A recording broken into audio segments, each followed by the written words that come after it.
thank you for attending, and thank you for your patience in waiting for us for a few minutes. We had some business we needed to complete. I will say if anybody wants to speak when at the appropriate time for public commentary, you need to fill out a yellow form that you can get from our clerk and leave the form with her so that we will know. We will start first with a Pledge of Allegiance, and I will ask Mr. Pizzini to please lead us. I pledge allegiance to the flag of the United States of America, to the republic for which it stands, one nation, under God, indivisible, with liberty and justice for all.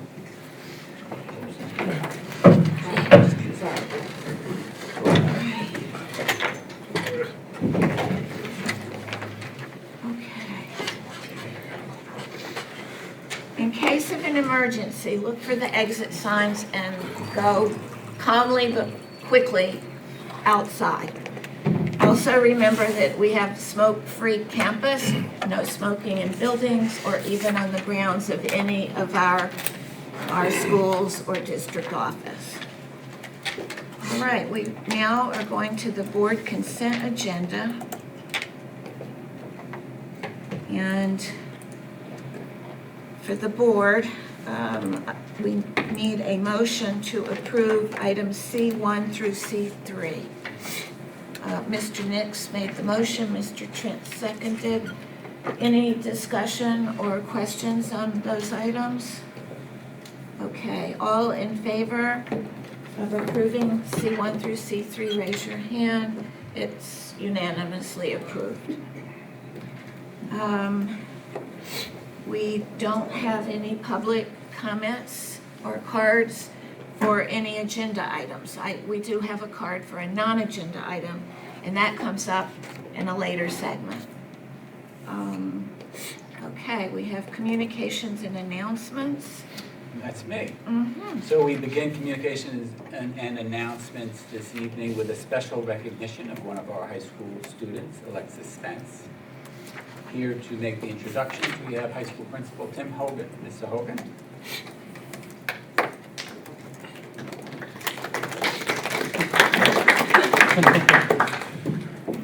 Thank you. Good evening. It's my pleasure to recognize one of our high school students, as Dr. Johnny just indicated this evening, and I would like to invite Alexis Spence up to the podium to join me.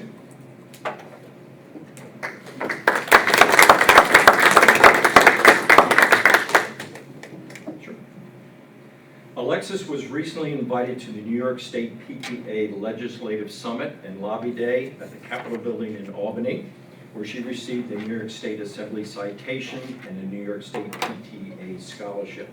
Some of you may recall that Alexis was one of the student advocates who spoke to the board several years ago for the implementation of an annual Mental Health Awareness Week at Belport High School. While in Albany, Alexis lobbied State Senator Monica Martinez and Assemblyman Joe DeStefano from the Suffolk County 3rd District for a number of things. One, increased state funding to support mental health services for students, a ban on all flavored tobacco and vaping products, increased state funding, an additional $2.1 billion to support these causes, and finally, to oppose any legislation in support of recreational marijuana.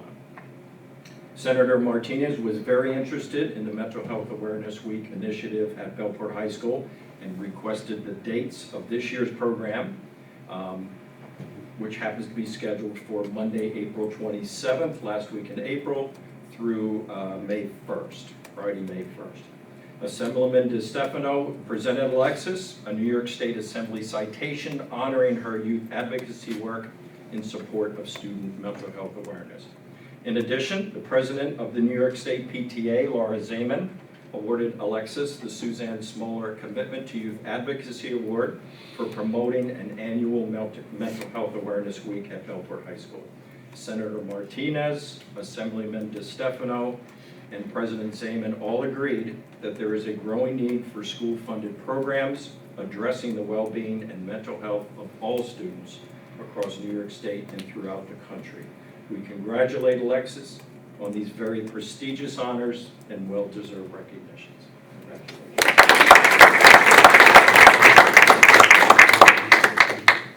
Yes, I wonder if I can put you on the spot and ask if you could give us your impression of how your day was there.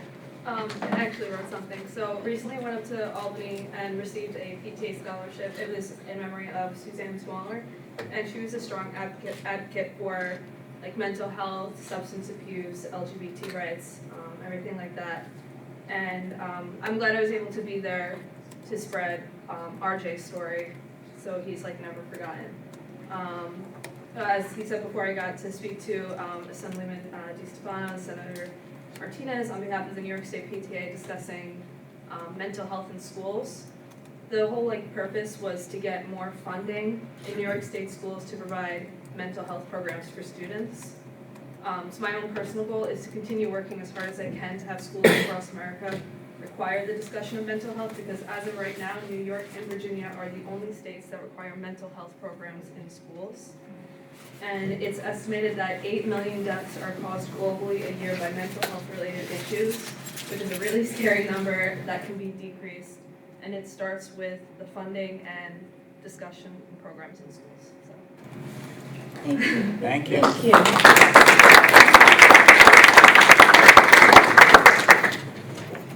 Don't go anywhere.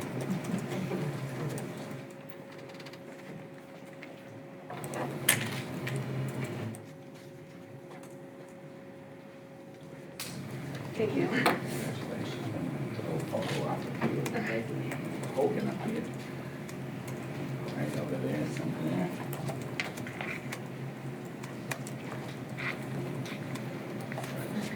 Over here.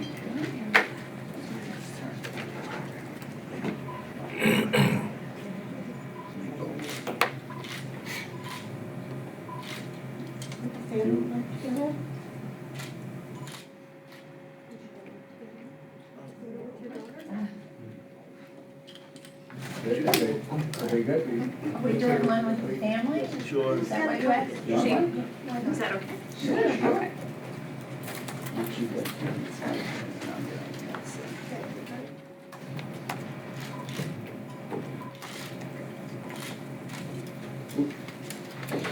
Thank you very much.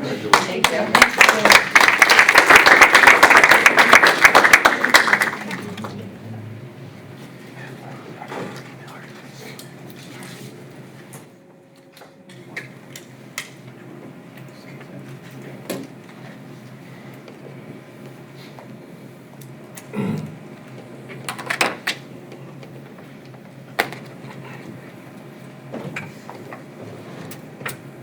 Okay, moving along with communications and announcements, you may be aware that the district is in the process of testing our water for lead as part of the new lead testing in school drinking water requirement.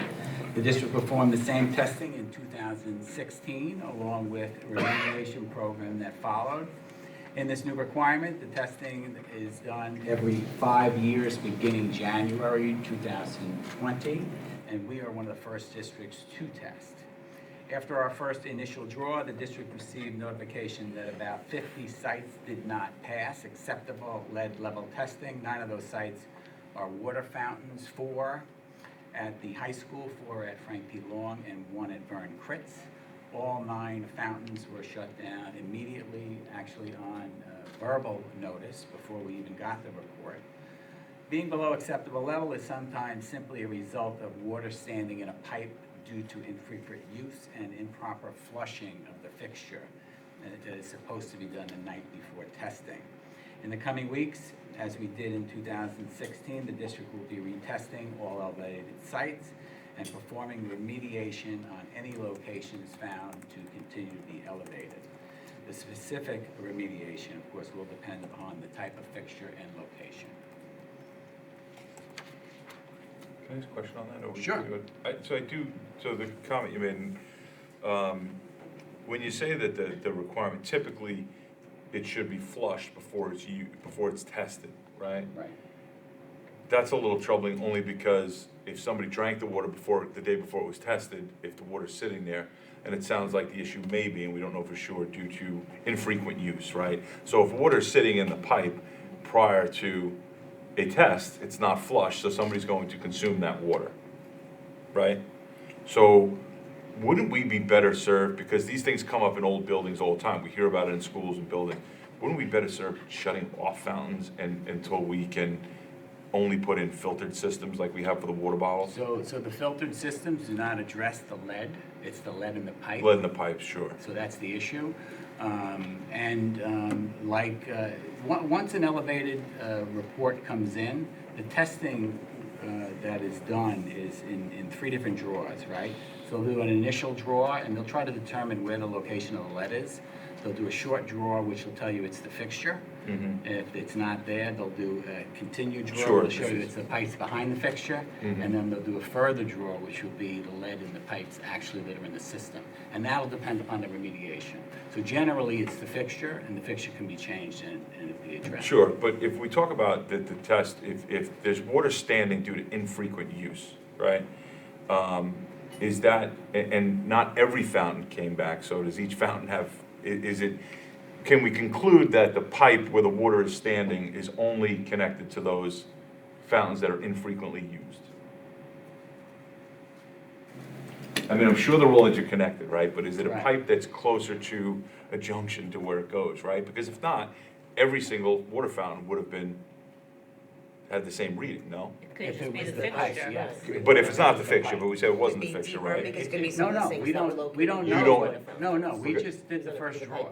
So, okay, so We- you're we saying don't- it could be the fixture, we don't know that yet? Yes. Okay, I misunderstood when you No, said no. it's usually from water standing. Well, it could be. It could be, It okay. could be. We are in the process of doing that, flushing, retesting, and determining what it is.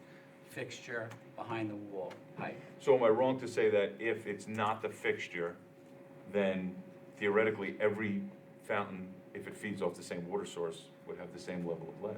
I guess Would it not? Theoretically, you could say if it turns out to be the pipe. However, we test every location. No, I get that, so that's why I guess I'm confused. I guess you can conclude until you get all the. Generally, what it is, it's the fixture or right behind the wall, and it's a Mhm. result of the solder used. Either an old fixture that has lead in it, Mhm. or the solder behind the wall that contains the lead. It's rarely a pipe down the road. Okay, so if it is the fixture, wouldn't we be better served at this point to replace every fixture over a certain amount of time?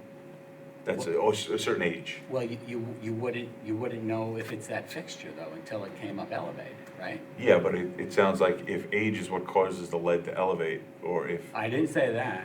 Okay. I said older fixtures have lead in it. yeah.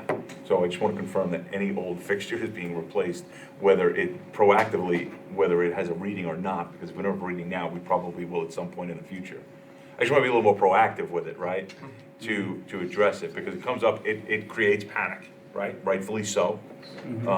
It's an issue in old buildings and we know it, so proactively, can we look into what we should be doing?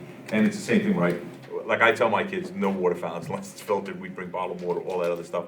And that's in general anywhere, and it's more about germs than it is lead. But at the same time, if people aren't using the water fountains, we should come up with another plan, that's all I'm getting. Well, again, I think a lot of these results that we got were a result of poor flushing techniques. So we did a comparison, I'm going to share the comparison with the board tomorrow, of 2016 reports and these reports, and you see significant elevated levels from those.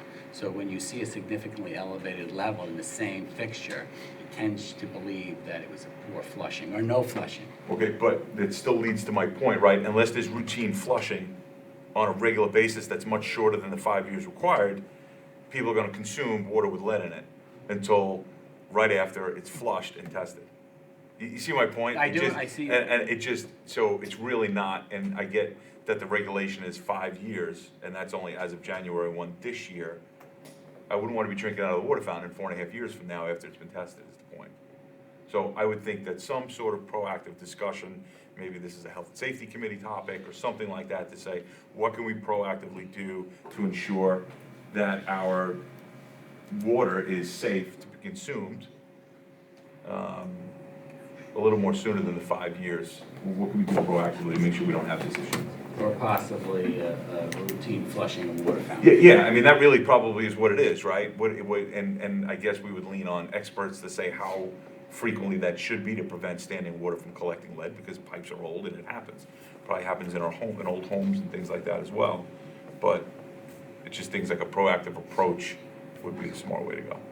Okay, why don't we see what the results come back and we can have further discussion. Yeah, I think also some of them were sinks and some of them were by kitchens and things along those lines. So although you may not be consuming just the water, but we did have some kitchen sinks and we had some sinks, I believe, in the culinary area. I know. No, so it some would of be the treated the same. If it's a cooking, it would be treated the same. Same as if okay. it was a water I fountain. know right? that It would we have were to be. just speaking Yeah, no, about you're right. No, fountains, and glad you brought it up, I because just I want to make sure didn't that mean we are, you know, referring to And the same thing. we're also addressing all fixtures at the elementary level as if they were being drank from. Okay, because you just. Well, I think the middle school level too. One of the remedies They is to were- post signage.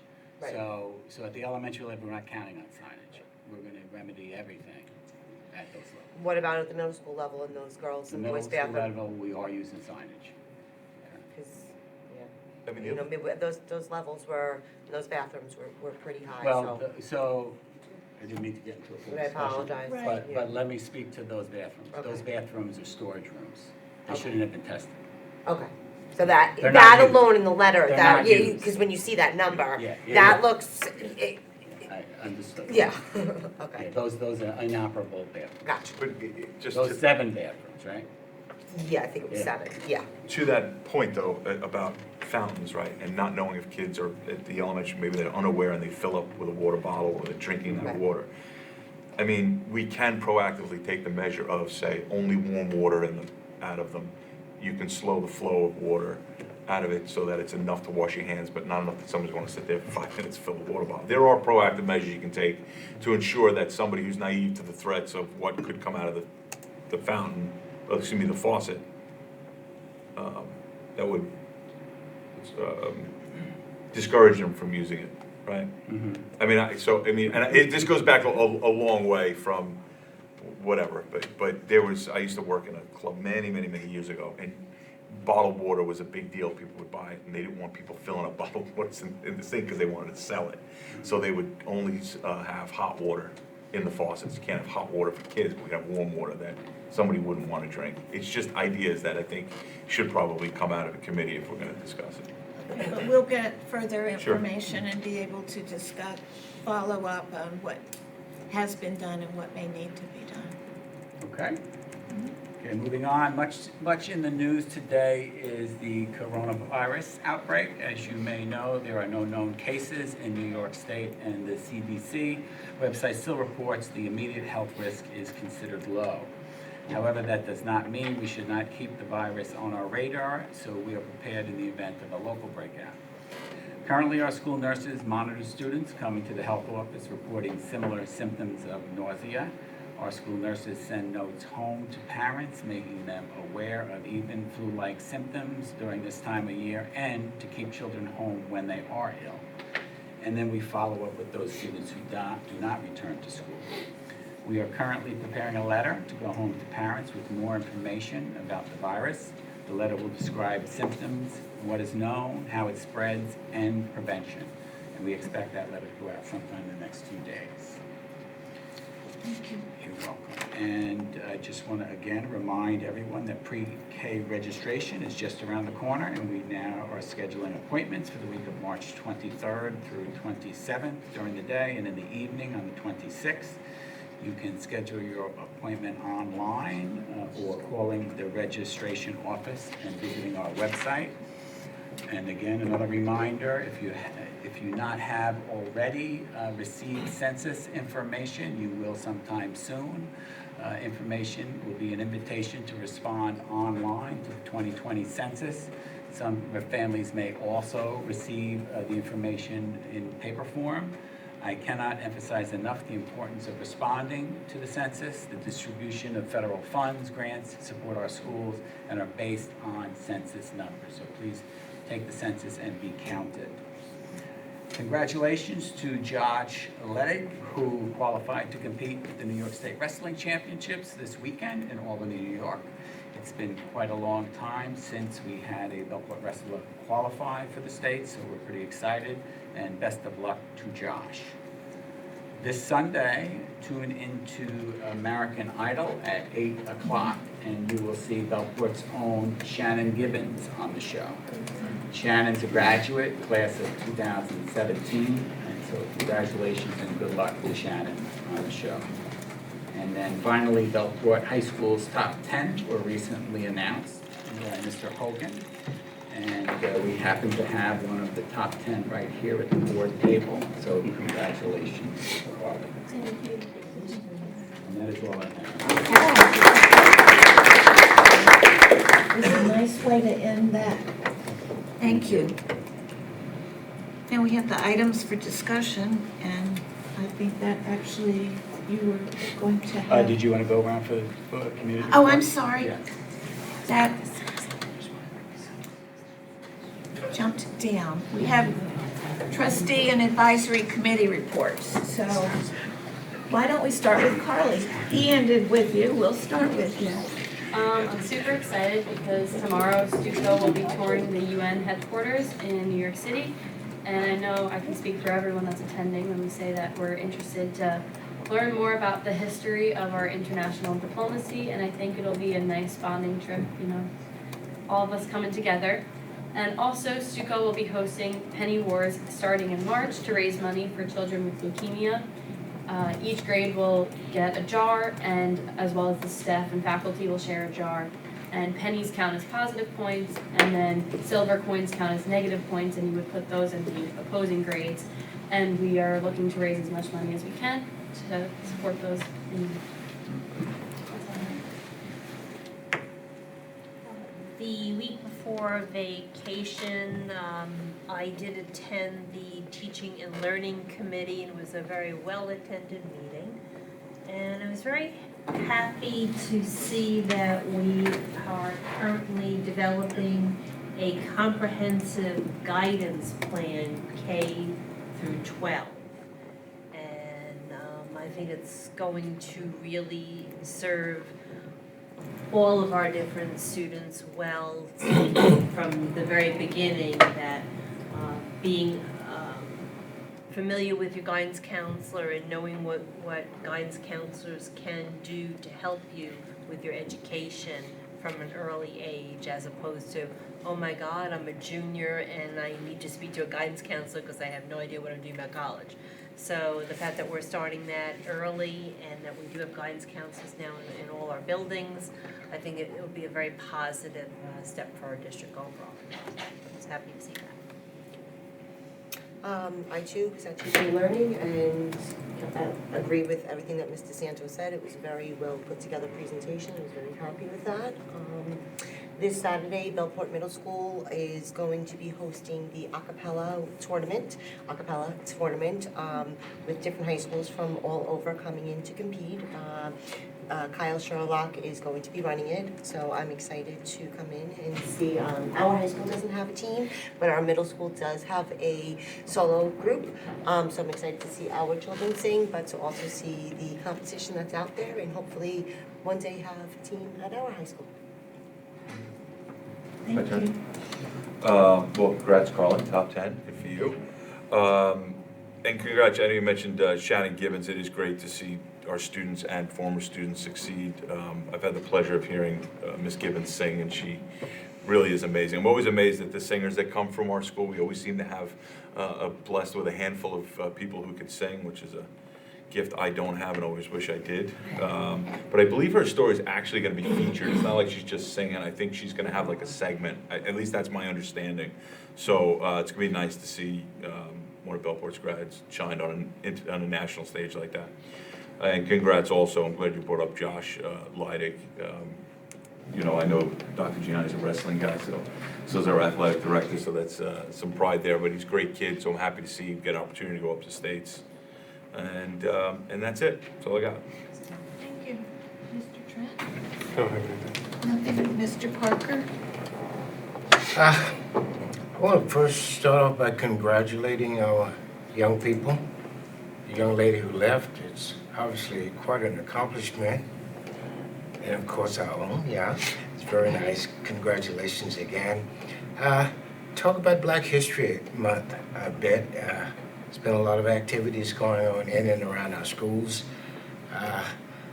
Being involved in a lot of things in my past, I was very proud to know that, there's a lot going on. I'd love very much if we could get more involved in things like science. And, we just had one of our greatest Nassau ladies. She died recently. She was 101 years old. Things like that, or information that all kids should know, but especially our kids here in, I almost said Bellport, but South Country. I'd love very much to be part of something that would help, expand the knowledge of Black history in general. I know all the schools. I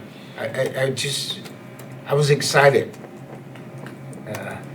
very much so. If anyone hasn't seen that film, Hidden Figures, I encourage all of you to see it. It is just absolutely incredible. It just leaves a very weak spot in me. Boy, I have so much I want to say to young people, but they're not here tonight, so I guess I'll just keep it to myself. But Well, I want to just say something. The things that Alexis have done are incredibly impressive to me. To see, young people see a need and fill it, and take that, make that change that they want to see in their school, I think is amazing. I look back to when I was in school and I seen a couple of things, but I didn't really do anything about it. So for her to push for, mental awareness, and be successful and have a week of it is amazing. And I really look forward to see what she will accomplish, and moving forward in her life. I think she'll be doing amazing things. And, I just really love to see students engaged in their, and make a difference in their school. I think that's just amazing. Thank you. Mr. Nix? Just looking forward to visiting Vern Kritz on Friday and reading to, I believe it's 4 classrooms, 1 for each grade, and getting a little tour from the school. And that's all I have. And I too went to a Black History Month event at the middle school and was impressed at our students' participation there. And I'm disappointed though that the turnout wasn't bigger. And I'm hoping that maybe next year there might be a way that we can get the word out and get more people to attend, because it definitely was a very good program. Dr. Colson had some very nice words to say about the middle school, and also the guests that they had from Stony Brook University, and also some dancers from Stony Brook University. And I know I mentioned that last time, but I'm still thinking about it in my head because it was so phenomenal, and it's too bad all y'all missed it. Tomorrow morning, I'm going to Brookhaven Elementary for their Black History Month presentation. They've got some dancers and singers who will be doing some West African music. And so I'll be getting up and out in the morning and looking forward to that. So now, from those good things, we go to the budget presentation. Yes, and I would ask the board to refresh. I'm told that we may have need to refresh. We can Refresh. just read the little, Yes, the I see up little here. Got it. circle-y thing in the top left.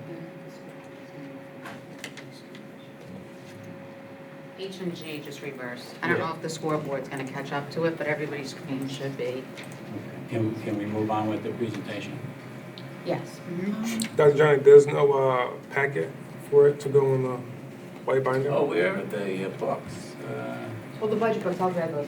We'll get them. The presentation is on board docs, but we'll. I left my white book at home, so if you just have have the, it. thank you. I'm down to budget. Okay. Is that's there- what Do we you are. have something else? No, Okay. G and H, I think, was reversed, so. Oh, we'll okay. fix it. Our next item for discussion is our third budget presentation of the school year. It is a review of codes 1,000, 5,000, and 9,000, and making the presentation is Ms. Costa. Ms. Costa. Are we ready to, oh, looks like you're ready. Okay.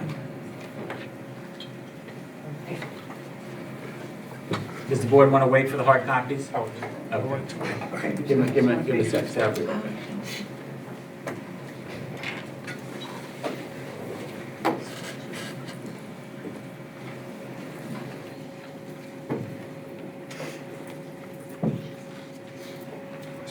Oh, thank you.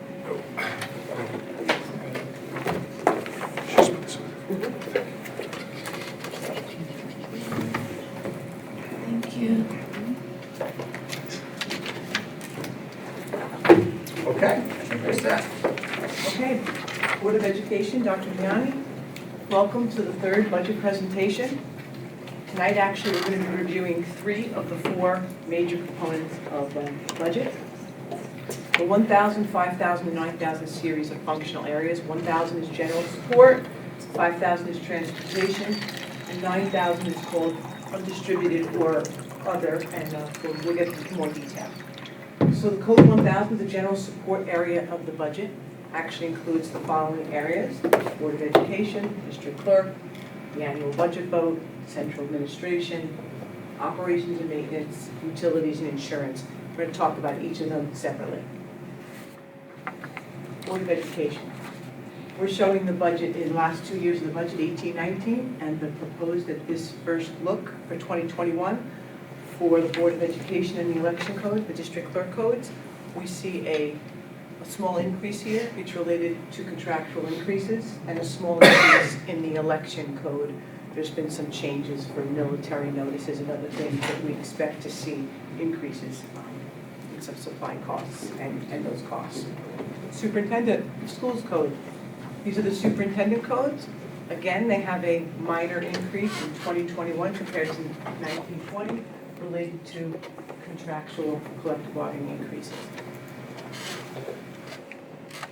The finance area. Before we talk about the finance area, I just want to bring your attention to the middle of the page. There are some numbers under BOCES that have a little caret to the right of them. Those codes, that's going to be a theme through the rest of the presentation tonight. As we have spoke about before, we have to now report annually for transparency and ESSA reporting purposes. Transparency reporting is to the state of New York. ESSA reporting is a federal obligation now. Those reporting requirements, which we actually just reported our ESSA report to the government, which was very laborious because you have to align things to as they want them. So we chose 2 areas in the budget development cycle this year that we are going to align them to the ESSA and transparency reporting. This is basically, I think, the purpose of all of this is to get everything to look exactly the same. So by next year's budgeting cycle, we will have tackled all the areas of the budget. So when you see a caret item, and we'll talk about it as we go through each slide, it's because we're now aligning things that we may have charged to another area or another budget code to here, because this is where we have to report it going forward. And when we get everything aligned going forward, we won't have to do a lot of the work manually. We'll be able to use some of our software to help us do that smoothly. So that's an item I just brought your attention. The change in the finance area is really related solely to aligning it to ESSA and transparency reporting right now. And the other increases in this area relate to collective bargaining, contractual increases.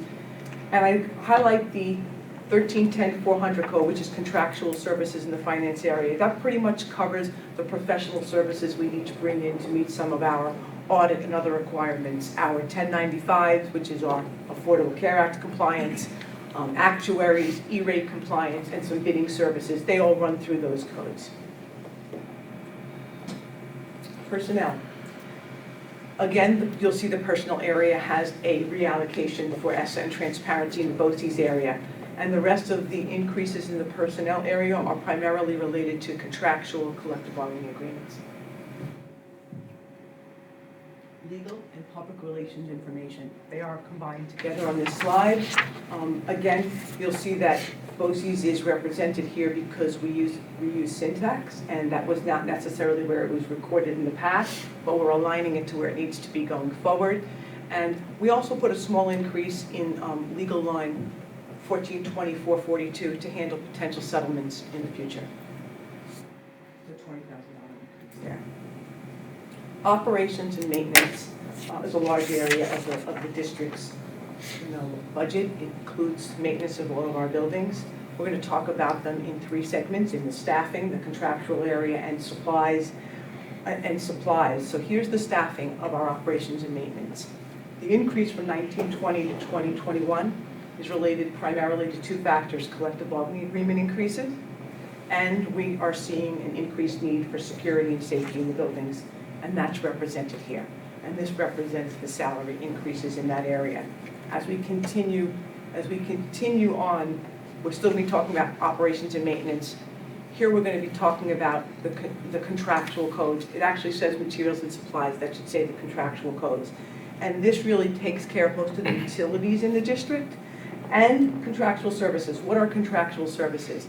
That's all the things we maintain and we do. We were actually just talking about lead testing tonight. All of the lead testing that we do runs through these codes. And we're going to actually look at the next slide and just look at more detail what runs through that $1.6 million code. We're doing more testing, we're doing more repairs, and we're doing more of those services. One, because we have to do it. There's new regulations in some of those areas. So, and again, we have a BOCES reallocation here for the ESSA reporting. Here are some items that run through that contractual code. We do abatement testing, we do annual asbestos testing. When we talk about replacing fixtures in some of the walls, our own staff does a lot of that work, and that runs through here, some of the things we have to buy. So this is a very comprehensive code, and as our buildings have needs, this is where they're taken care of. And in the BOCES line item, just so the board is aware, that we have a health and safety officer that's through BOCES. They come, they're here, they literally walk around the district. They help us ensure that we are having a healthy and safe environment, and our custodians run through certification programs every year that are required. Here's the material and supply section of the operations and maintenance budget. I didn't know there was nothing on the bottom, sorry. This area really didn't change much. The main change is in the custodial supply line, and the custodial supply line pays for cleaning products, and we, in the last couple of years, have instituted very standardized procedures on cleaning the buildings. I think that it's felt overall that the buildings have increased in their cleanliness, and that is because we're on a schedule to use more products, and we also have things like the filters in the water filling stations that we have to replace much more often. So that's where we're seeing some of the increases in the custodial supply lines come from. We have an extra building to clean, too. Yes, all those things are factors here in those increases. Central printing and data processing. In this area, the largest change in the 1920 to 2021 overall numbers is related to the ESSA transparency reallocation. Right now, we now have all of our techs, our wide area network, and our data warehousing sitting in 1684.90. It wasn't all there in the past, and now we have it here so that we can report effectively for ESSA and transparency. Our copy machines are in here. And the rest of the increases are related to collective bargaining and contractual increases. Insurance and association costs. This is insurance to insure our buildings, and our insurance consists of general liability and student accident. We use NYSER, the New York State Insurance Reciprocal. It's cooperative insurance between lots of school districts in the state. They have given the go-ahead that we should be budgeting at least 9% insurance increases for this year. Based on trends in the industry and what's out there. So those are the latest numbers that we have. When we actually get our actual increase, it's also based on your individual experience as a district. So while overall, they can give you an idea of where the industry is leading, your experience alone can drive those rates to be plus or minus, depending on how many accidents you've had. We all know if you've had a car accident and you have car insurance, your insurance may go up, even though the whole industry may only see a little increase, you may see a big increase based on what happened. So that's no different for us also. And the other large item in this area is the BOCES administration and rental cost. We basically get that information from BOCES, and what it represents is BOCES has administrative costs. They don't really pay them themselves, they really just apportion them out to the component districts. We pay their admin costs. So they do the apportionment, they give us the number, and we have to pay that to them each year. Every district who's a member of Eastern Suffolk BOCES pays their share, Western Suffolk BOCES pays their share to Western Suffolk BOCES, and Nassau BOCES people pay to Nassau BOCES. Now moving into the transportation functional area of the district, and this covers all the transportation costs that the district incurs. In this area, it's highlighted in bold in the middle of the page. The largest change in this whole area is related to contract bus services. As the board's aware, last year we went out to an RFP for our large buses. Town bus got that. The increase from the 1920 to the 2021 school year, as per the RFP, is 4.52% for that bus contract. That's reflected here. And so that the board also knows, that we are out to an RFP for the small vans which service our special education and homeless population. Those RFP results were received today, and we are in the process of evaluating those RFP results, and those numbers have not made their way into those numbers yet. And lastly, there's an ESSA transparency reallocation. BOCES does transport students to us that are in certain programs, and now we have to record those costs in that exact line. The 9,000 codes, the state calls them undistributed. I really just call them miscellaneous. They're a hodgepodge of benefits and some of the debt service costs and some costs that we send to other funds in the district. So we're going to talk about them in detail now. So one of the categories are the government obligations, or what we pay to retirement systems, the federal government and the state government for Social Security and Medicare taxes, and workers' comp and unemployment. The employees' retirement system, we saw a minor increase in their rates. They have many rates based on what tier you're in, but there was about a tenth of a percent increase in the rates. But as salaries increase, the amount you pay increases. Even if there was no increase to the rates, as salary increases, you pay more. The teachers' retirement system, hot off the presses yesterday, they came up with what they believe the board will adopt as their final rate. We are paying 8.6% of salary rates this year for the 1920 school year. And initially, the 2021 rates, we were told to budget between 9.5% and 10.5%. We have to put in 10.5%, but we just got word yesterday that the board is anticipating approving 9.53% as the final number, and that is reflected here in the 9.53%. So the increase is related to the fact that we're going from 8.6 to 9.53, and salary increases, because it's also based on higher salaries for the staff. Social Security and Medicare tax is directly related to increases in costs for collective bargaining, because as we pay 7.65% for 6.2 for Social Security and 1.45 for Medicare, and that is directly related to what we pay in salaries. Workers' compensation, we've been seeing a slight uptick in some of the workers' compensation costs. It's really related to legislatively, the workers' comp board in the state has allowed for increased levels of pay that people receive. So the baseline of what you can receive for lost wages has increased, and then that's reflecting here for us. And unemployment insurance we're anticipating a slight increase. And these now reflect the rates that we think will be in effect for the 2021 school year. Employee benefits. This is the second big area where we decided to tackle it for ESSA and transparency reallocation. So the three codes in the middle of the page, health insurance, Medicare reimbursement, and the health insurance opt-out area. In total, those three codes increased 4%, because that's what the Suffolk Schools Employees Health Plan, the health plan that we're a part of, has increased their rates for the 2021 year. We just have now reallocated them to where they need to be, but in total, from 1920 to 2021, those three codes have increased 4%. And there's other minor increases for dental, and there's also an increase for terminal leave payouts and sick leave payouts as we have retirements. Those are collectively bargained amounts that have to pay when people exit the district and retire. Debt service and state aid. This area of the codes is the principal and interest serial bonds are really just related to the capital work and the bonds we've taken out in the past. They are also known as the mortgage payments of the school world. Like you pay a mortgage, these are our mortgage payments.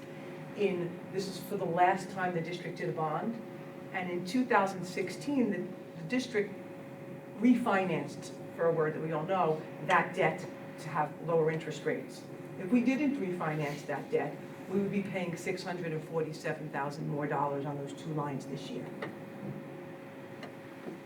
And the tax anticipation notes, each year the district goes out for a tax anticipation note, which covers us for cash flow purposes until we get property taxes start flowing in. This relates to an increase in both the amount we'll borrow and the interest rate slightly. And the transfers to other funds, the last two items, transfer to school lunch fund, the food service fund, and the special aid fund. Those are both obligated transfers. We'll talk about the special aid fund one first. The district is obligated to pay 20% of the cost to educate kids in the summer. So that is by, the state pays 80%. On the best case scenario, they pay 80%. They don't always pay 80, but there's, it's an 80-20 split, and that represents our 20% piece of the pie. And those costs are more indicative of what is actually happening. Those are more reflective of actual expenditures, the increase in that one line. And the food service fund is similar. That increase is related to trends that we have seen in that fund related to, lunches and prices and that fund in general. With the lunch shaming laws, we see an increase in not only collecting the lunch costs from students. Here we are. We talked about three of these four major areas. We talked about the 1,000 series codes, the 5,000, and the 9,000. And in future meetings, we'll talk about curriculum and the whole instructional area of the district. But this is a first glance of where we are in the first round of the budget. We are looking at $134 million to $140 million change from 1920 to 2021. We put in all of the building and budget builders' requests that were reasonable, and these numbers will change as we move through the process. Revenues. So once we built the budget, and we started out, I think, our first budget meeting during this budget development season, saying whatever we do, the revenues have to support the expenditures. So we're going to talk once again about that. The allowable tax levy limit. I think the last time we met, I said that the BOCES capital exclusion will make a change here. It did make a change here. This is about $1,000 more than it was last time we met. And this number has been already filed with the Controller's Office, so we have, that is a pretty good number for this year. And state aid. This is a number we continue to talk about, the state aid increase. While it says $1,251,000, the four lines underneath that really represent the breakdown of that. So as we move forward and we advocate for what South Country needs, the three lines that are in black are really expense-driven aids. They really are money we only got because we spent it the prior year. And the first line is the foundation aid. That's the only real number that we got to support our operations. All of our programs, any increases we have, we received $100,000 from the state. And that is about 0.25% that we received.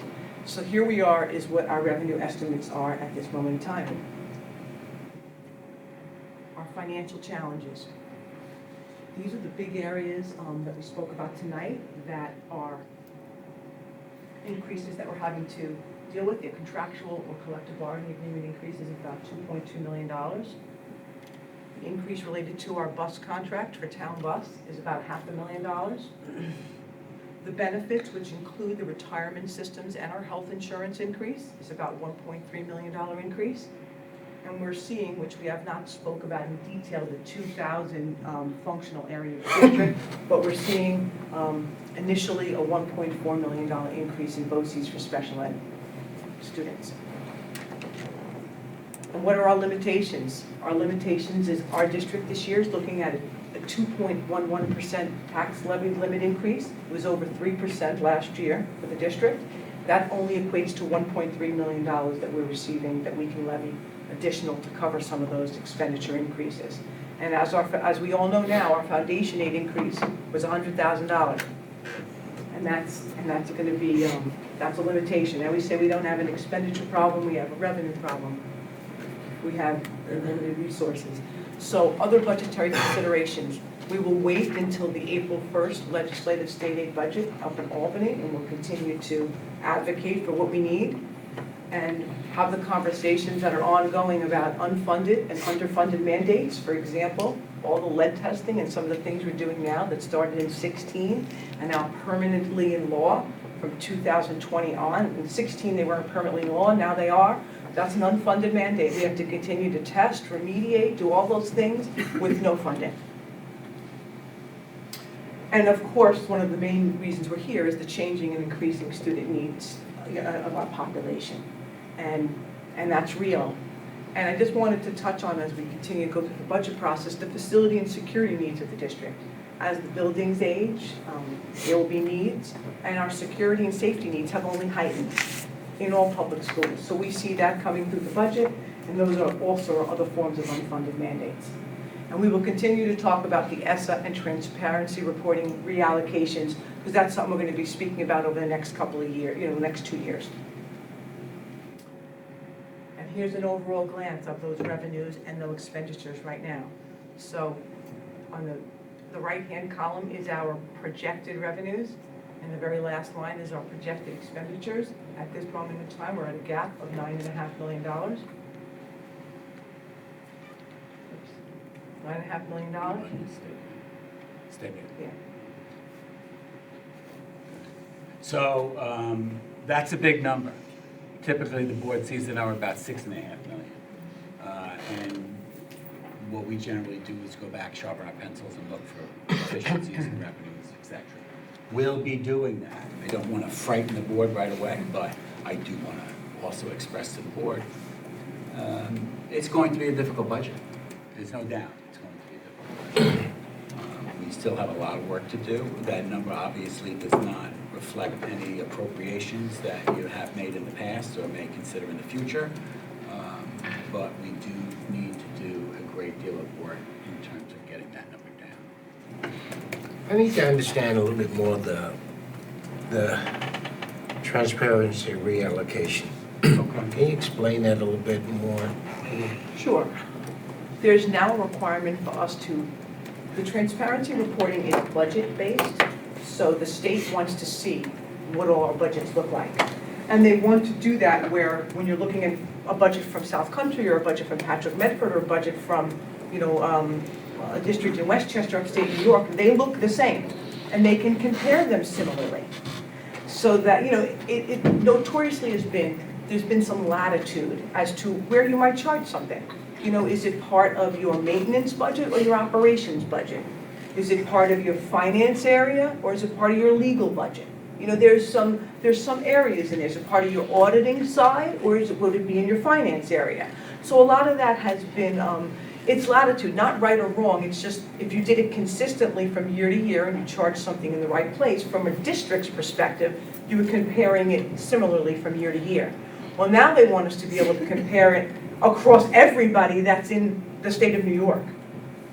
So now we're getting guidance that says we might have charged something to the finance area. So let's use an example of actuarial costs, which is actually a good example. We might have charged an actuarial cost to our auditing area because we thought it was more they were auditing some numbers we had and giving us a better number. But now we're getting guidance that everyone should record it in this spot. And in recording it in that spot, you then need to back up and budget it in that spot. Because you want the budget to match the expense that you end up paying. So now what we're doing is looking at so when we had to report this year, we had to do all these changes by hand. Like things that we might have recorded somewhere forever at South Country, we had to now move it somewhere else because they were telling us to move it somewhere else. So this is now an attempt to get it all into the places where everyone's gonna look the same, because we did all that work literally by hand. So now, in the future, the goal is to be able to use the software and the financial system we have, so when we report to these agencies, we're not spending all those hours and time doing that, and resources. So we chose 2 areas to start with, BOCES and health insurance, just because we could tackle them. They had a beginning and the end, they had a certain number of codes in them. When we get to real salary codes and things, it's going to be more difficult. But we have to do the hard work because we don't want to do the reporting by hand. So we have to move things around a little. Like we have an interesting code here. We have a functional area where we charge art teachers or music teachers or something. That's not recognized by the state. So we're going to have to roll that into Regular 2110, which is the general education code for the district. It's just, we've always had them there. It's just how it's been. And now we'll just have to put them where everyone else in the state has them. And that's all it really is. Did I answer your question? Are there any other questions? I have a couple. The security increase, I just want to confirm, that's not necessarily number of staff, it really just has to do with contractual obligations now that they're, or is. It's both the increase in their collective bargaining agreement Mm-hmm. plus the trend of actual costs that we have incurred over the last couple of years. So is it more personnel And more time, and more time? more Okay. events. Okay, and we're looking at that, because it's a pretty big jump, and we've, for as long as I've sat here, it goes up, it goes down. So I'd like to understand, and I have an idea, but I'd like to really understand why we're seeing such an increase in security outside of whatever came through the collective bargaining process, and what we're doing to kind of fine tune that, because we're spending money securing our buildings as well, right? So you would think that maybe the manpower could potentially decrease. So I just want to make sure we're looking at that. Let me assure you that we're looking at everything. No, and I know you are, but that was one that kind of jumped out at me, because it's been a topic at the board table for a number of years, on and off. We spend too much money on security, what are we doing to curb that cost, et cetera, et cetera. So I just want to make sure that we're having that dialogue. The health insurance numbers, are they net of employee contributions? What's recorded in the budget is the net number. So, okay, so this is the net numbers, the contribution, so actually the total cost is much. 90% cost. Okay, gotcha, that's, all right. And then, what is the dollar amount that we typically borrow for the TANs, and what is the interest rate? Give me ballpark if you don't, or you can get back to me, because I thought the number was somewhere around 55 million. It's somewhere in the 50 million range, I don't know the exact number. So at $300,000, we're paying less than a point. No, the interest rate could be in the 2 to 4% range, depending on the year and when we close on that debt. It depends on Sure. the fluctuations in the market. Because I thought, our bond rating, it was always, I always kind of remembered that the interest paid on it was so cheap because of our bond rating. Has that changed significantly over the years? No, we still pay a cheap interest rate. It's just fluctuations by whatever's going on in the market the day we And it's buy. 2 to 4 is kind of the And 4 is fluctuation? high. Yeah, okay, but it's Our more fiscal around. advisors advise us to plan on about Yeah, 3. sure, And we no, hope to come in lower than that. Okay, it's just the number on the interest seemed higher than what I remember it in years past, that's why I asked. This year, the actual number, if I'm remembering off the top of my head, right, we will end up paying about 260 or 70,000 is what I'm remembering. Mhm. And the year prior, that just to show you how the fluctuations were, we paid 466,000. Yeah, I guess when I look at that number, and it's something that I never really addressed, because I always remembered it to be such a low dollar amount, forgetting the percentage, but the net dollar amount. But when you look at the fact that we have to borrow, we have to spend upwards of $300,000 because of the timing for something that should be on local government or the state, it just, and I don't think enough people understand that, so that bothers me, that one. You were in good company, I think it bothered a lot of people. No, yeah, I mean, it just, yeah, so I'll leave that one alone, because I'll just get myself aggravated. And then the BOCES budget is something that every year just kind of always raises my eyebrow, and it's more so this year because it's called out, and I guess because we're categorizing it differently, right? Syntax was moved over to the BOCES thing. Do we have, at some point, or can we get the total amount of money we pay to BOCES and what we get for it? And I know that's kind of a broad explanation, but there's millions upon millions of dollars per school district funding BOCES. And I understand there are resources in certain areas, but, you know, it's one of those things that's in any school board venue I've been to, it's always controversial, but man, it's a lot of money, and I just don't know that I want to make sure we're getting a bang for our buck and where we can create efficiencies. The real cost is in children. No, and I get that, and I understand that piece, but I mean, like, even the e-biz thing, I really don't think we get a bang for a buck out of that. And I know that's not necessarily an expense, but it's a process, and I don't know that we really get the best rates for work that we do in our school district. And I point to the estimates we got on fencing in Vern Critz, right? It was $80,000 to put fencing around that building. You know, if I had that much property, which I'm not blessed to have, and I wanted to put fence around, it would probably cost me about 20, 25. So we overpay because of the e-biz program, in my opinion. So I'd really like to just kind of look at that and see why are we even participating unless we have to. BOCES is something I I'm think just, projects like that are more a result of the vendors that we're required to use as per state law. The vendors doesn't are that- not required to use, but the district is required to use. So you may very well get a better price on installing a fence around your home, but we cannot get that price. so, and I get that, what the vendors charge because the municipality, I get it, but doesn't that come through the e-biz program that we have to use specific vendors? No, that's. Or that's something We're separate? going off a BOCES bid. We're going off a BOCES We're bid. using a vendor on a BOCES bid. Mhm. That's Which what would be less in theory than if Which- we did our own RFP or our own. It sounds well, like I'm getting at, I think it would be more, is what it sounds like. In theory, it should be less, and it's also more convenient, right? So BOCES bid, when you get on a BOCES bid list, you're generally considered to have more of A reach. a reach, so you'll come in at a lower price. More volume. Yeah, Yeah, volume. thank you. Yeah, you're bidding as a conglomerate instead of an individual. So, but, you know, sometimes you can go to bid and get a lower price also. It depends on supply and demand, right? Sometimes that vendor can't produce for you or get it in the time frame you need, and it's gonna come in a little bit higher. But again, I think the biggest problem is that you have to use vendors, and I don't know the terminology behind the vendors we need to use, but we're required to use certain vendors because of state law, who they employ, the documentation they provide, and all those things. Prevailing wage. Prevailing wage, that's what I Prevailing was wage, thinking. thank you. Yeah, and it's prohibited, they have to sign a lot of things that the regular person you might have come to your house doesn't have. They don't have the insurance requirements that we require. Sure, They no, don't- I get it. And I understand the differences there of doing work for a municipality versus a private home.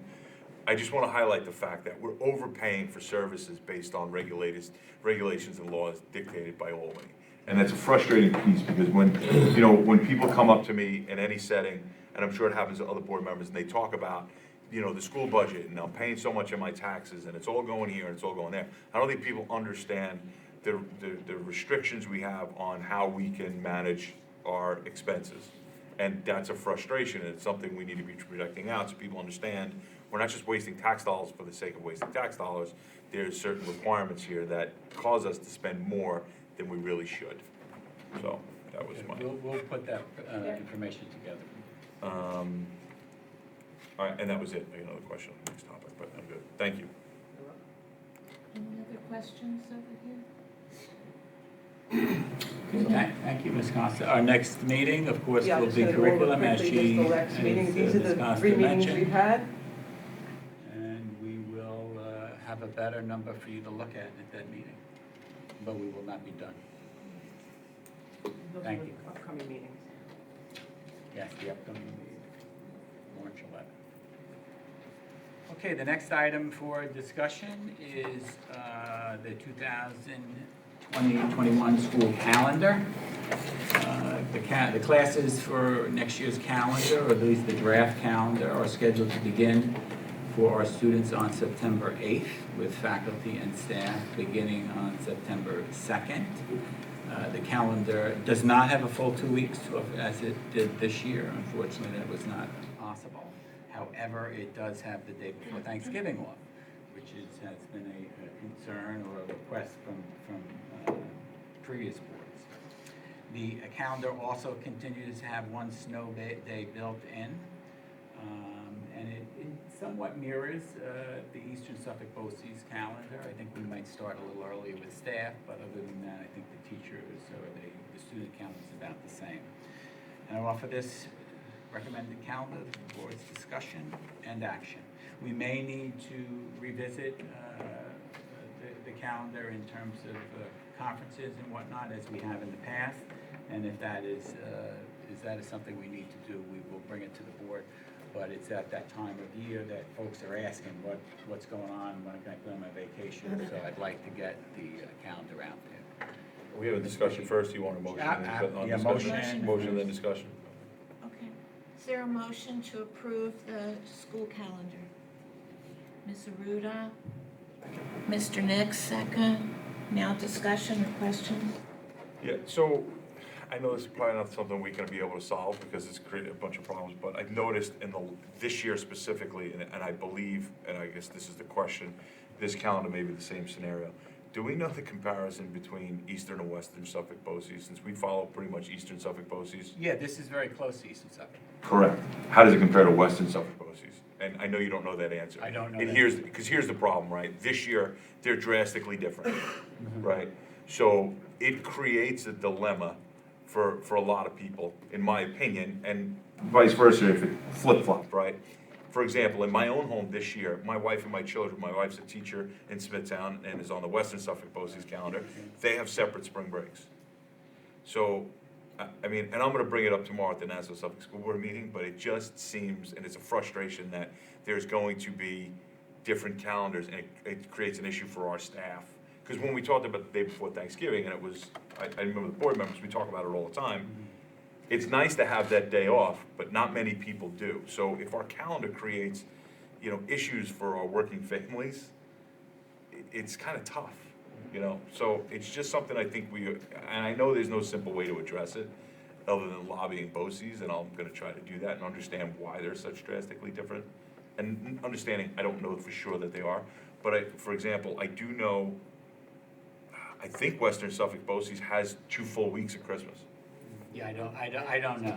No, I know some districts do, and how they did it, I don't really know, but Because they came in, there are some districts that will be starting students before before Labor Labor Day, Day, yes. because Labor Day is so late. Mhm. This year is one of the few years, it doesn't happen very often, where there was the April break issue. It Mhm. doesn't happen, it did cause a lot of dilemmas within many districts. And calendars last year, as you guys know, were delayed in coming out because of that. But for the most part, they're very similar, the Eastern and the Western Suffolk BOCES, as well as, you'll have a couple, we've always typically had off the Wednesday before Thanksgiving. You guys haven't, there's always been that day or two here or there. So there's always that little bit, but for the most part, the calendars usually do coincide between the two. there seems to be more conflicts the last couple of years, and I'm just gonna say, like, for example, the day before Thanksgiving is problematic, nobody else has that day off, and forget the people outside of education. So I just think when we develop those days and when we think about, it's nice to have that day off for a lot of people, but not a lot of people don't, so it's gonna create dilemmas for families. So when we put the calendar together, I just hope we think about those things, that's all. That's it. Are you against Thanksgiving? So I work from home, it's not an issue in my family, but last year it would have been an absolute disaster. So, because it's the same, listen, it's the same thing when we talk about election day, right? Kids are home on election day, it creates a problem for families and things like that. It's the same scenario. So, the same thing goes with snow days. When school's canceled, half the people are happy, half the people are not happy, because some people are still working, and it creates dilemmas for working families. And we need to be mindful of that, understanding it's rather difficult in this scenario, but I thought it worth mentioning. And while you mentioned snow day, I don't want to throw another monkey wrench in there, but last year we had to give back a day. And I'm not saying we're not gonna have a snow day this year, but In the if it's university. nice out and we don't have any snow, we're gonna be giving them back a day. And Sure, generally, no, the I- recommendation is that Thursday before Memorial Day. I Mhm. think it's 21st, is that sound right? So. Yeah, no, That's and an listen, and I unplanned know day. that, and I know that happens, right? That's unavoidable, I guess. Yeah, it wouldn't be on that calendar. Wait, is that, I'm talking about, is that this year's calendar? Current year. I'm Current talking year, about- so Not it's- next year. Oh, it would be next year as well, but it's different, no? Here's my wish list for future consideration.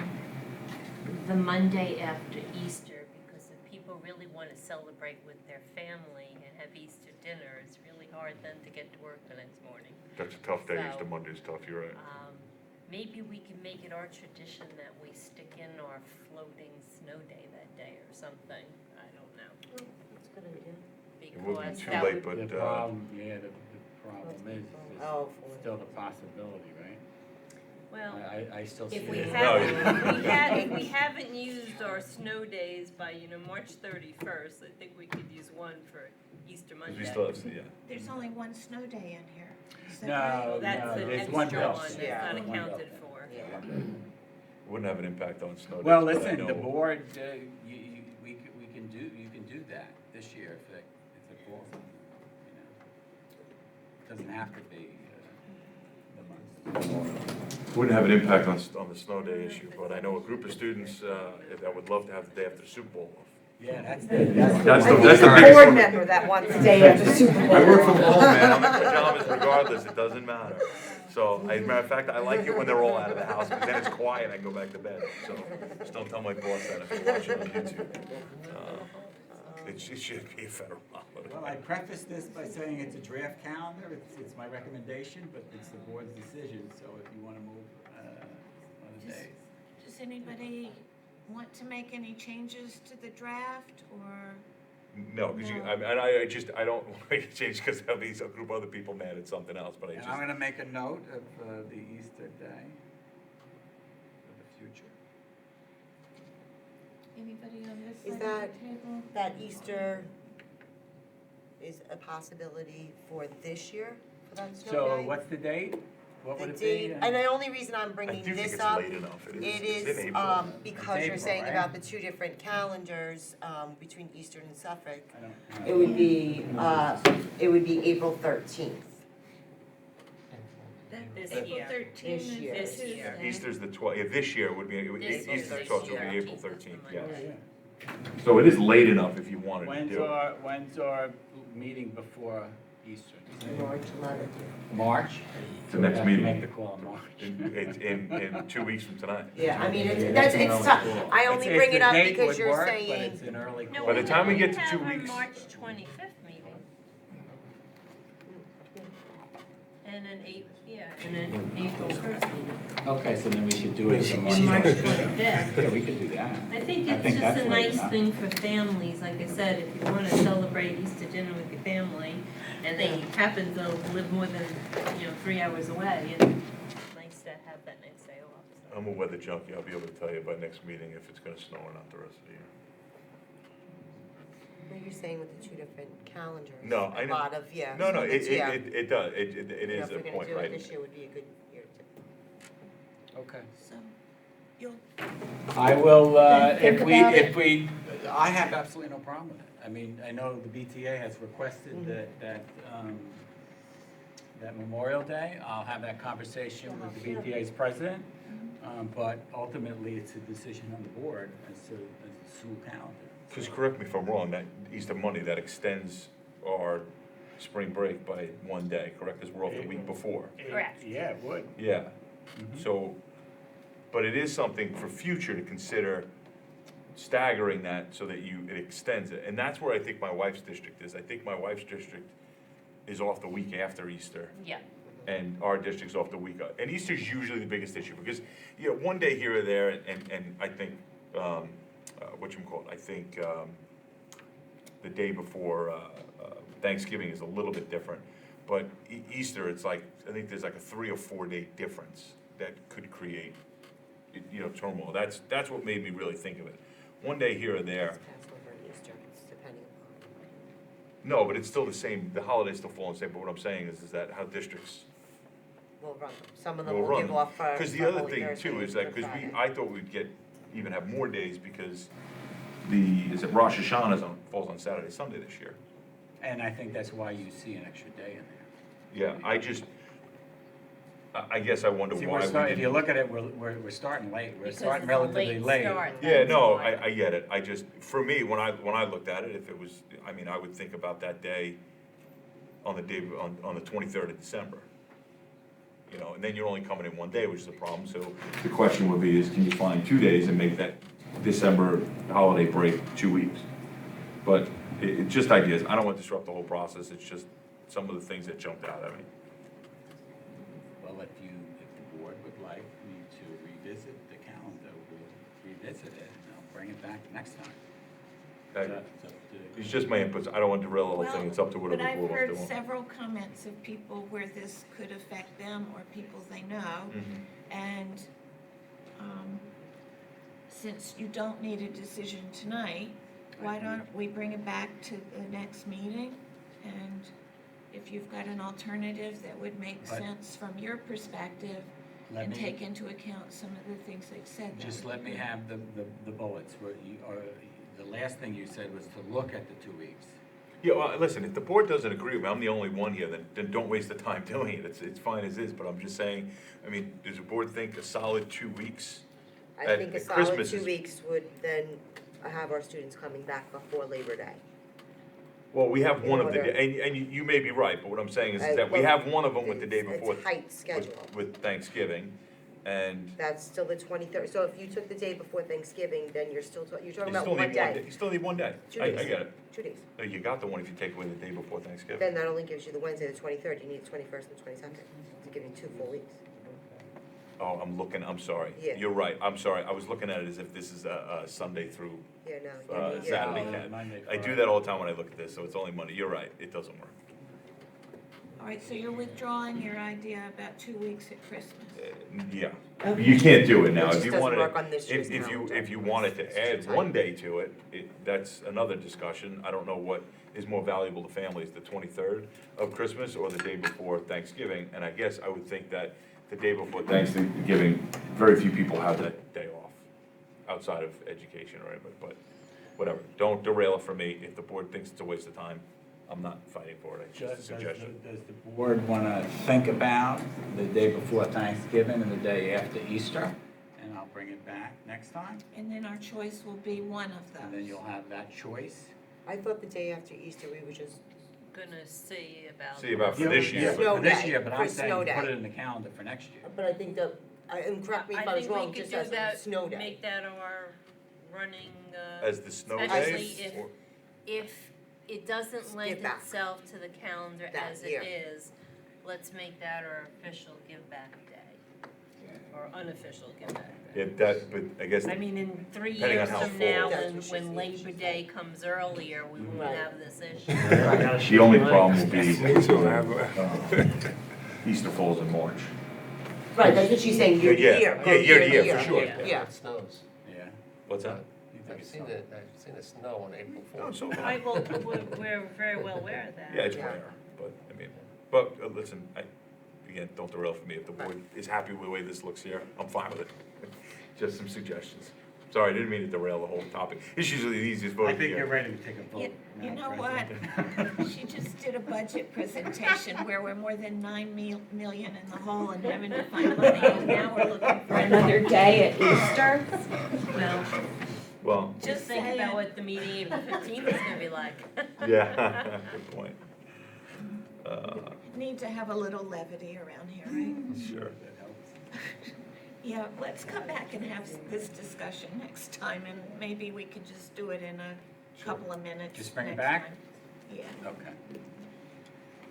I know one former board member who's probably mad at me right now. Okay, Wait, moving on to. I'm sorry, Sergeant, there was a motion made though. Oh, yeah, thank you, right. Mr. Trent. Motion and second. So, Who made it? I think Jack made it. Jack, you made it, Gotta do withdrawn. and Mr. Trent seconded? I didn't second. I second. No, No, Mr. Melissa Ruda? made it, Jack seconded. No, they- Plus, clerk has it. Okay, it's your motion, so I think you need to withdraw your Ah, motion. You withdraw, you're fine with that, and, okay, this never happened.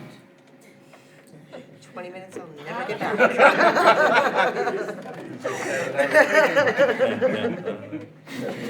All right, second reading. Yes, our next item for discussion is the second reading of a purchasing policy. This is an active policy that was recently revised in April. It was then submitted to the State Ed Department as part of grant program monitoring review. And the state indicated we needed to make the addition of officer or agent as those with a prohibitive interest in any contract. So we did that. The policy has been approved by the Strategic Planning Committee, as I mentioned last time, and I offer this as a second reading for the board's discussion and action. Okay. We have a motion then to approve this policy. Just a question, are we doing them all together, or are we doing one? We're gonna do them separately I did because that they one have alone. different Okay. issues. Yeah? Anybody, Mr. Trent just made the motion. Mr. Nix has seconded it. Is there an approval of policy 5410? All in favor? It's unanimously approved. Moving on to the next policy, it is Board Policy 6121, sexual harassment in the workplace. This is also an active policy that is up for revision as a result of enacted New York State Labor Law Section 201G, which requires all employers in New York State to adopt a written policy addressing prevention of sexual harassment in the workplace that meets certain minimum standards specific to the new law. These standards include a new definition of what constitutes sexual harassment, along with the requirement of annual sexual harassment prevention training. This policy revision meets the new standards and has been reviewed and approved by council and the Board Advisory Committee for Strategic Planning. I offer this as the second reading and for the board's discussion and action. Is there a motion to approve this policy? I saw Mr. Trent's hand, and second by Mr. Nix. Any questions or discussions?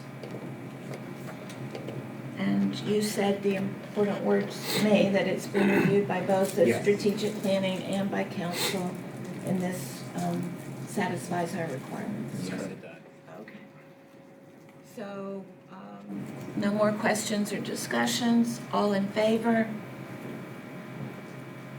It's unanimously approved.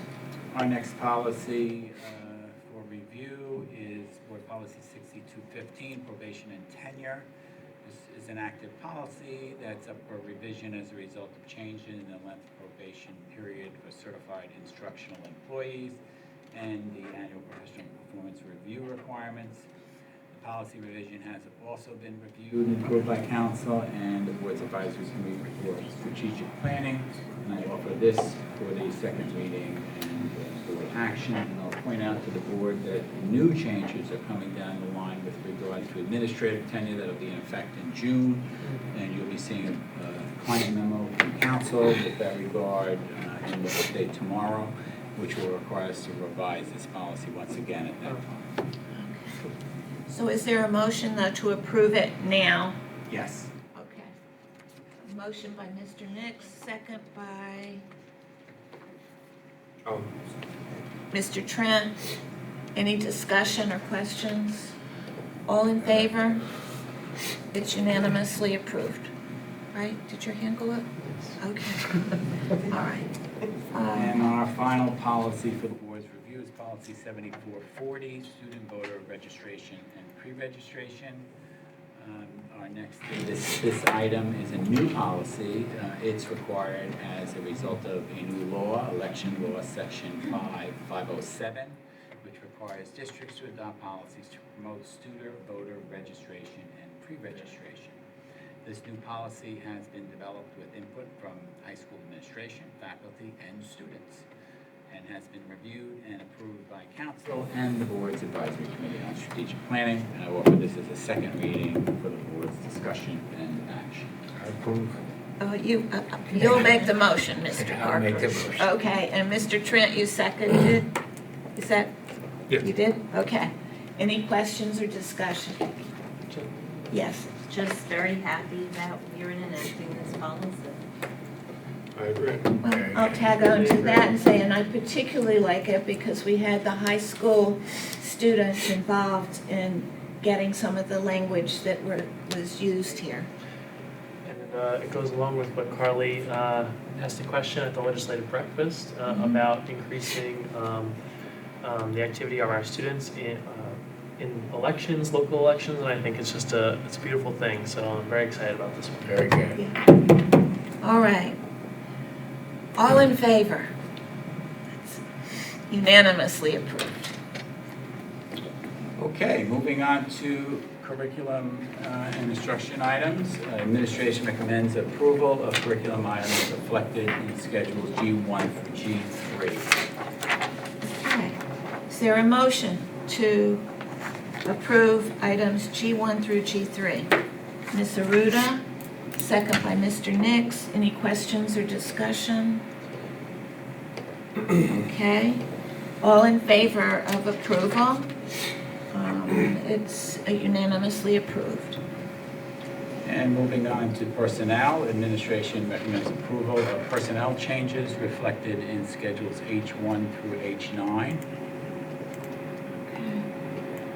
Is there a motion to approve H1 through H9? Mr. Trent, second Mr. Nix. Any questions or discussions? Seeing none, all in favor of approving these items, please raise your hand. I think I saw everybody's hands, so that's unanimously approved. And moving on to business items, administration recommends approval of business items reflected in schedules I1 through I6. A motion, please, for items I1 through I6 to approve that. Motion by Ms. Aruda, seconded by Mr. Piccini. Any questions or I discussion? have a question. Yes. Are we expecting any more budget transfers to cover the courtyard project? No. Have there been any other transfers? No. Okay. No. The previous board is aware of that transfer. The bid that went out was a little short.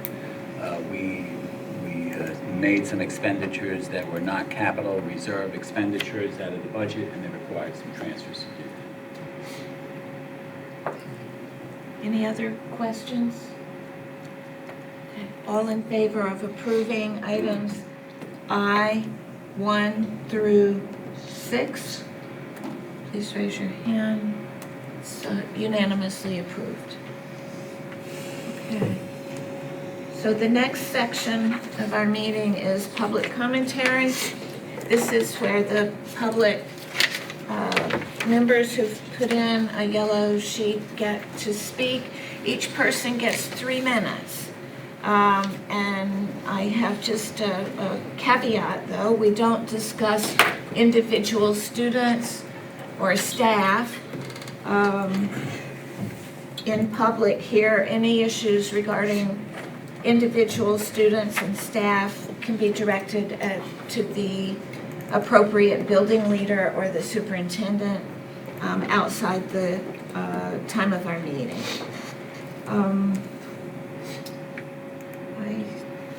I think I that's want it. to try to Do knock this one out first. Yeah, this one. Because I think I could just Answer the question. Yeah, so, Jacqueline Meng. Jacqueline Mengang, is she still here?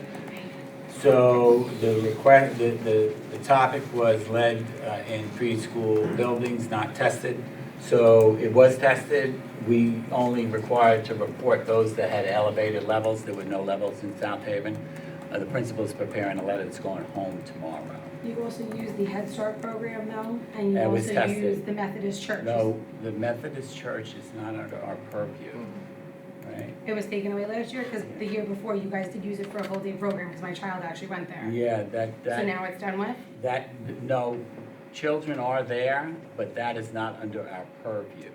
The Head Start school is, because we own the building, and we did do testing there. Okay, and then I had the other parts of that. I'm sorry, and you know what, I'm gonna let you talk. Okay, just curious, I have a high school student, and most of the water fountains, as my friends have told me, have been shut down. So the filtered water is what they have there. That's still coming from a pipe, so from standing, you guys had no testing previously, and then you put them in. Those weren't necessarily tested before you put the filtered water stations in, so can't that have lead in the pipes too, even though it's filtered? Because you had old pipes sitting there that have never been tested previously to installing those stations. So, I don't wanna get into a discussion, but I'll respond to that. It could be, the filters are not lead filters, but we need to do our reevaluation to find out if that is the case. Okay, So previous to those water fountains, there was no, in 2016, those were clean, so to speak. Okay. But now- that doesn't mean that they're not now. And again, I don't want to get into discussion with you, so. Now, most of it's being shut down, high school. No, So every water fountain Are was you shut offering anything down. to them? That's a big thing online. Is anything being offered to them, bottled water, anything? Since it needs to be No. provided and it's all shut down through almost the Yeah, entire. well, I don't believe all the water fountains are shut down. I think there are 4 at the high school Yeah, that it's were only 4. problematic. Okay, so nothing, you have a ton of students and most of your systems there.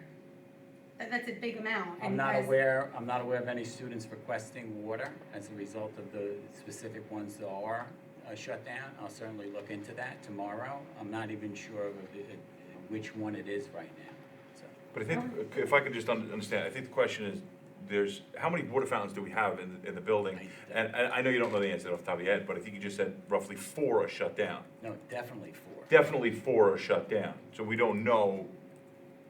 But everyone was tested, so that nothing everything was tested, so only what had an elevated level was shut down. So we conclude at this point that those that didn't have an elevated level are safe. Oh, yeah. And that they're still I think that's operable. what's disconnected here, I think Okay. that's, Right. does that answer You your sound like- question? For the most part, yeah. Yeah. But this was also the first testing and you were talking about the flushing out. So I think with the other testing, I think we might find different results. So then this would have to be a whole nother topic. So I just wanted to know if my whole main thing was with the preschools testing. What I think, Because I didn't get those And results. we I found did- every other school but those. And we tested the high school in 2016. Okay. but I think where I'm confused now is, so everything was tested, so the issue of if it's standing water, to me, from what you said to me, articulated to me tonight, or to us tonight, was that the ones that are shut down, we can kind of conclude or assume that it's due to a fixture and not standing water in the pipes, or else what I was getting at was more, if it was in the pipes, somewhere further down the line, more fountains would have been shut down or would have tested positive for lead, because it wasn't flushed. If it's flushed, I think what you're saying is the results will probably could be better, because that could be the reason for the elevated level. We're in a position right now where there's going to be further testing Sure. of the problematic water fountains. And then we will know more. And so, it's premature to do a hypothetical about whether it's in the fixture. No, I or- understand that, but I think I understand where you're coming from, in the fact that it's difficult when your kids want to drink out of the water fountain. So I just think part of the conversation, we can conclude that it may not be, there's a pretty good chance that it's not as bad as the way it looks on paper. Okay. It's not guaranteed. Can I just clarify something? Sure. Is it your impression that all water fountains at the high school are turned off? No, I was told more than 4 were, and if that's incorrect, that's incorrect. But the 4 being turned off and looking at those high levels, when it says 15 and you're looking at 435 or Yeah. 135, are insane as a parent. And I'm speaking for myself, but there is a huge forum of parents Okay. talking, whether it be, it's scary to send your But kid and just- tell them to drink out of any Okay, fountain. let's just try to make it clear. There are 4 fountains at the high school that have been shut down as a result of the test, and they will be retested And if need be, some remediation will take place. Correct. And I think you can add to that by saying the rest of the water fountains did not have an elevated Right, level based on the right. test. Okay, Okay? thank you. Huh? They were tested and they They didn't were have, yes. tested, yeah, all the other water fountains were tested and the And I think that's where the leads were confusion okay. was. Okay. Next, we have Nancy Dodge. Hello, good evening. A few years back, I came up and asked the board to consider a proposition that Dean Murray had made. Actually, I spoke to him personally about it, about relocating Frank Pilon. I know there's a lot about lead, I know there's been a lot of topics, but this is still one that's naturally of concern to me. I'm asking the current board tonight to reconsider relocating the staff and students at Frank Pilon. The staff is still ill, the students are still ill. They're still getting sick, and what prompted me to speak tonight is a child sitting in a hospital bed that may not be there had somebody taken the opportunity to relocate Frank Pilon. We've seen what Northport School has done, what that community has pulled together and what they're able to do in a short time. We've seen Environment Science, who conducted our testing here, some of their ethics have been pulled under review. And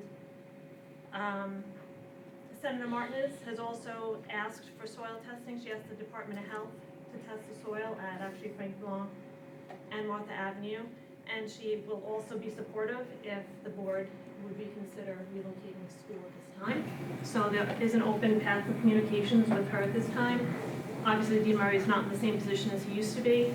But again, I'm just asking all of you to consider that under the light of some of what's happening to the children and what the families are, some decisions that they're being forced to face with next year.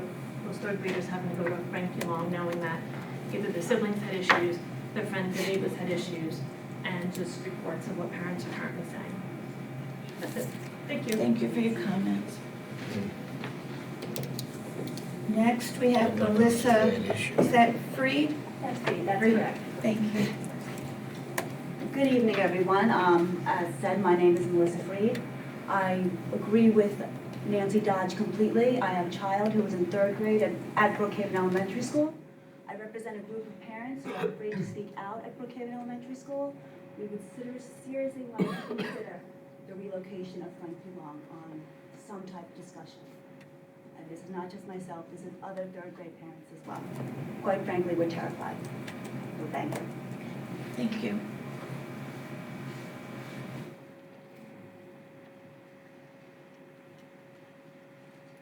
So there are no more cards? No more. All right, next is closing remarks by board members. Would you like to start, Carly? I look forward to watching Shannon Gibbons this weekend. That's it. I'm just excited. Definitely with this stuff. Thank you. Nothing for me. Nobody? No, I do. Okay.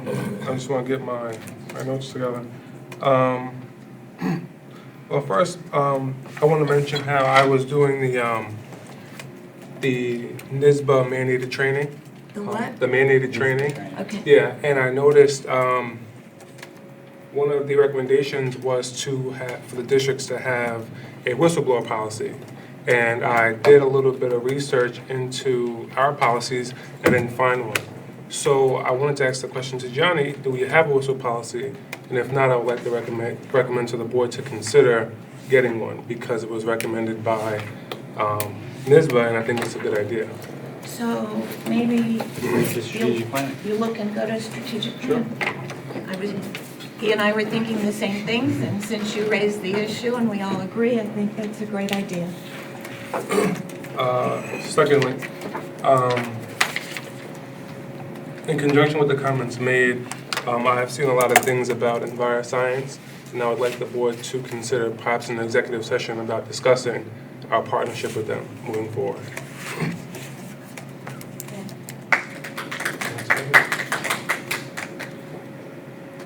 Okay. Anybody else? Nothing to report. Okay. Is there a motion to adjourn? Mr. Ruda, second. Mr. Pacini. no discussion or questions, all in favor of adjournment, it's unanimous. Thank you.